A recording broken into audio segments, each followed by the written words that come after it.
Então agora nós vamos ter a batalha da efetiva implementação do Código Florestal. E ele vai passar por onde? Ele vai passar, por exemplo, pelos programas de regularização ambiental, que vão ser implementados pelos estados. E que isso vai exigir uma atenção muito grande da sociedade.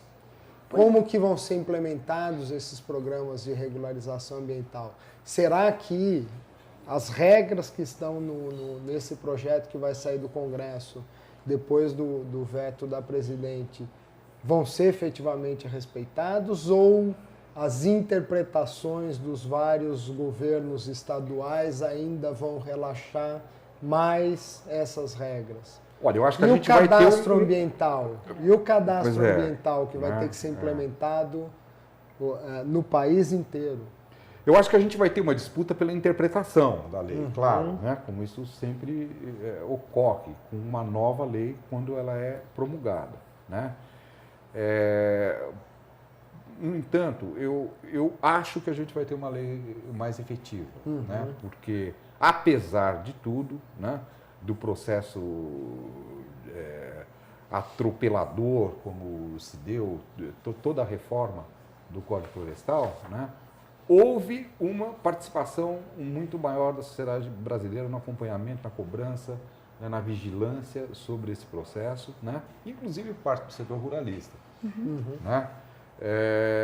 Então, eu até estava lendo hoje uma análise que, infelizmente, eu não vou ser capaz de citar o nome do autor, né, na internet, mas é um ruralista que fazia essa análise, uma análise interessante, né? Porque ele fala assim como se não houvesse lei, nunca houve nenhuma lei, né? E agora haverá uma lei, e nós vamos ter que cumprir a lei. Né? Então é interessante, ele vai fazendo a conta, quanto que vai custar os 15 metros de mata ciliar, tal, né? Agora... Mas é bem interessante ver o tom de como ele trata. Se nunca houve uma lei, tentaram nos impor aí um decreto que nós expelimos, né? E agora haverá uma lei e nós vamos ter que cumprir, hein? Ó, gente, vamos ter que cumprir. Vocês sabem quanto custa? Tá, parará, parará. Ele está metendo pau no novo código, né? Do ponto de vista dele, né? Como uma lei que ele vai ter que cumprir versus, né, uma tradição de leis que ele simplesmente ignorava. Né? Deliberadamente ignorava. Esse sempre foi um dos argumentos fortes, né, de todos aqueles que defendiam a flexibilização do código, era para tornar a lei uma lei aplicável. E, de fato, se a gente considerar o envolvimento do setor rural nessa discussão, né? Então, aquela lei que você ajuda a fazer e que, portanto, está mais comprometida com ela, pode ser que isso seja efetivamente verdade. Mas vai depender, eu acho, de uma cobrança por parte da sociedade. Sim, e vai depender. Com certeza. E dessa capacidade dos órgãos ambientais de responder às novas demandas. E aí, nesse sentido, Basileu, você falou uma coisa que é muito importante. Quer dizer, no âmbito da Amazônia, por exemplo, nós temos já a instituição do cadastro ambiental rural como um mecanismo previsto, por exemplo, para regularização em cima das regras que foram feitas recentemente, de embargos, de restrição de crédito e tal. E mesmo assim, a gente vê uma enorme dificuldade dos estados, né? Mesmo o Mato Grosso, que tem um sistema de licenciamento ambiental por propriedade rural já há muito mais tempo, um percentual relativamente baixo de propriedades que estão dentro do sistema. Nós vamos levar um tempo para que os estados tenham esse mecanismo e que eles possam, de fato, oferecer esse serviço. E, então, nós vamos levar um tempo para aplicar a lei, né? Não vai ser uma coisa imediata. Como é que você acha que vai acontecer essa implementação nesse sentido, daquilo que não há necessidade de regulamento, né?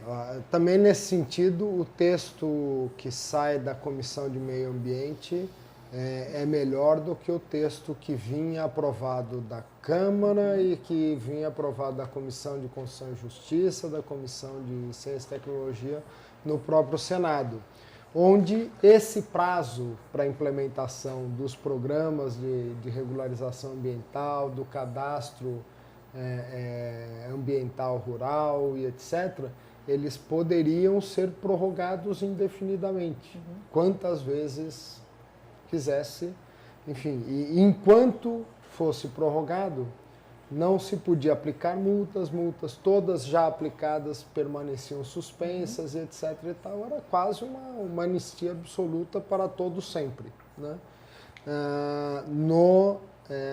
Na Comissão de Meio Ambiente no Senado, se limitou a possibilidade de prorrogação desse prazo para a implementação desses programas de regularização ambiental indefinidamente como estava. Então, nós temos efetivamente, tem um ano, se não me engano, 6 meses para regulamentar, para o governo federal estabelecer as regras gerais, né, para os programas de regularização ambiental, e um ano para que os estados implementem, prorrogável por mais um ano, né?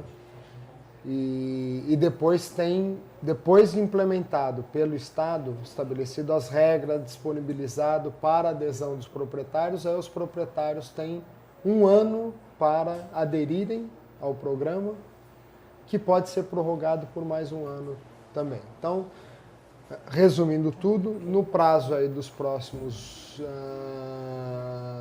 2, no máximo, acho que no máximo 3 ou 4 anos, pela regra que saiu da Comissão de Meio Ambiente, deveremos ter, né, todas as propriedades rurais no país cadastradas e dentro do sistema de controle, né? É um objetivo bastante ambicioso. Para quem sai de uma lei que não existe, mas né? É viável porque nós temos as experiências, né? Porque, quer dizer, se a gente falasse isso há 4, 5 anos atrás, era absolutamente impossível, porque estava naquele processo ainda de testar, né, sistemas, etc. e tal, para ver se funcionava. Não, hoje eles funcionam. Já estão sendo operados em vários estados. Eu acho que questão vai ter de implementar o ritmo. Vai ter uma pressão do setor rural também, que vai querer consolidar a anistia. Né? E consolidar a anistia passa por se inscrever nesses planos de recuperação estadual. Né? Não sei se é recuperação ou se é regularização. Né? Estaduais. Né? Então, vamos ver, eu acho que vai ter uma pressão, né? E uma pressão grande sobre as burocracias ambientais, que, via de regra, mal funcionam no país. São bem precárias, né? No sentido de que elas, né, se organizem para estruturar esses cadastros e para poder definir e operacionalizar esses planos, né? Vai ter bastante trabalho aí para o pessoal dos órgãos ambientais.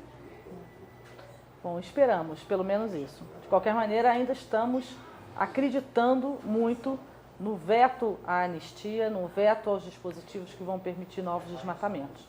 Nós vamos fazer um pequeno intervalo e voltamos daqui a pouco para analisar o texto em detalhes.